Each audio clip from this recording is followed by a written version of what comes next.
और आज के इस वीडियो लेक्चर में हम लोग डिस्कस करेंगे एग्जीक्यूटिव के बारे में।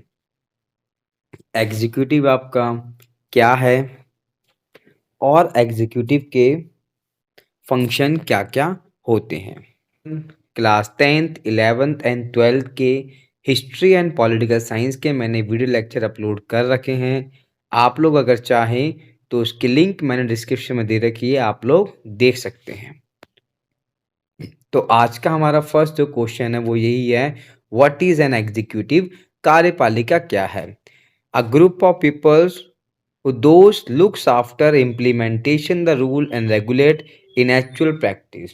ऐसे लोग जो सरकार के द्वारा दिए गए काम को करते हैं और उन्हें एक्चुअल प्रैक्टिस में लेके आते हैं, उन्हें बेसिकली हम क्या बोलते हैं? कार्यपालिका बोलते हैं। हमारे देश में बेसिकली कार्यपालिका के दो पार्ट हैं, जिसमें फर्स्ट है आपका पॉलिटिकल एग्जीक्यूटिव।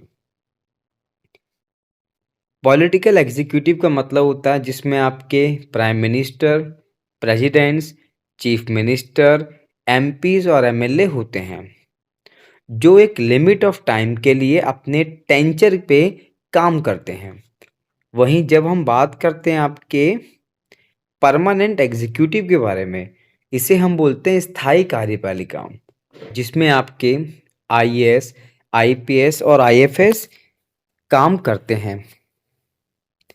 और इन लोगों का जो मेन काम होता है वो क्या होता है? सरकार को डे टू डे एक्टिविटी के बारे में बताना, अलॉन्ग विथ इनके पास रिस्पॉन्सिबिलिटी ज़्यादा होती है। आई होप सो आप इन दोनों के बीच में डिफ्रेंशिएट डिस्टिंक्स कर चुके होंगे। अब आगे हम बेसिकली बात करते हैं कि वर्ल्ड में दो टाइप्स की फॉर्म्स ऑफ गवर्नमेंट होती है, जो आज मैं आपके साथ डिस्कस करूंगा। फर्स्ट होती है आपकी parliamentary forms of government, PM, head of the government.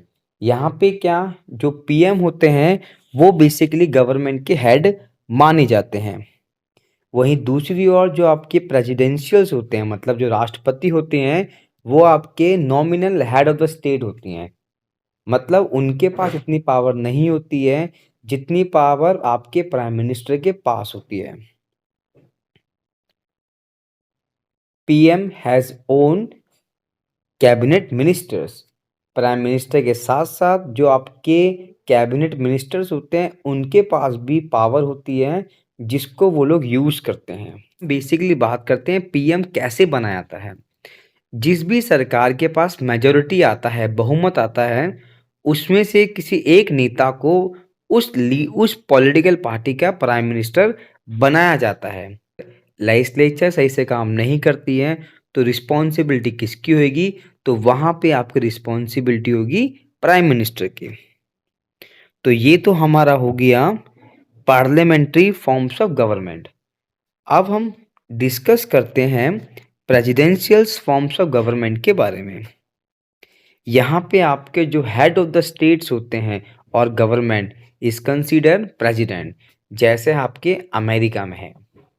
Second point is that कि यहाँ पे जो मेन चीज़ देखा जाता है वो यहाँ पे प्रेसिडेंट को मेजोरिटी की रिक्वायरमेंट नहीं होती है। ये हमारे पार्लियामेंट्री फॉर्म्स ऑफ गवर्नमेंट को अलग करता है। यहाँ की मैंने भी डिस्कस किया था कि वहाँ पे प्राइम मिनिस्टर के पास मेजोरिटी होना बहुत ज़रूरी है, जबकि यहाँ पे अमेरिका में या जिस भी देश में आपके प्रेसिडेंशियल फॉर्म्स ऑफ गवर्नमेंट होता है वहाँ पे उन्हें मेजोरिटी नहीं चाहिए।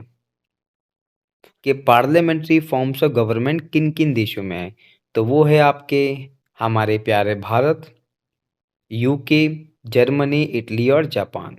जबकि प्रेसिडेंसी सिस्टम आपका कहाँ पर है? यूएसए, ब्राज़ील और मैक्सिको में और अर्जेंटीना में ये आपका पाया जाता है, जहाँ पे राष्ट्रपति को हेड ऑफ द स्टेट माना जाता है। जबकि अभी मैंने आपको बताया था कि यहाँ पे पार्लियामेंट सिस्टम में हेड ऑफ द स्टेट कौन होगा? आपका प्राइम मिनिस्टर।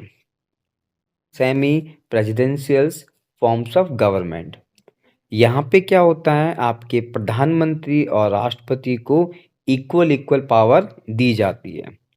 ऐसे में जो मोस्ट पॉसिबिलिटी होती है कि ये प्रधानमंत्री और राष्ट्रपति दोनों एक ही पार्टी से बिलोंग्स कर सकते हैं और ऐसा होता भी है। और बेसिकली सिस्टम हमें कहाँ-कहाँ मिलता है? फ्रांस में, रशिया में और श्रीलंका में, जहाँ पे सेमी प्रेसिडेंसी गवर्नमेंट सिस्टम होता है, जहाँ पे हम बेसिकली प्राइम मिनिस्टर और राष्ट्रपति दोनों को इक्वल मानते हैं। What is the work to the executive? Option है आपका making the laws, look after the laws, look over the laws और इम्प्लीमेंटेशन द लॉ। इसमें से कौन सा आपका सही ऑप्शन होगा? तो जस्ट अभी मैंने आपको बताया था कि जो हमारा एग्जीक्यूटिव है, कार्यपालिका क्या है, उसका काम होता है कानून को लागू करना, हम लोगों के लिए इम्प्लीमेंट करना।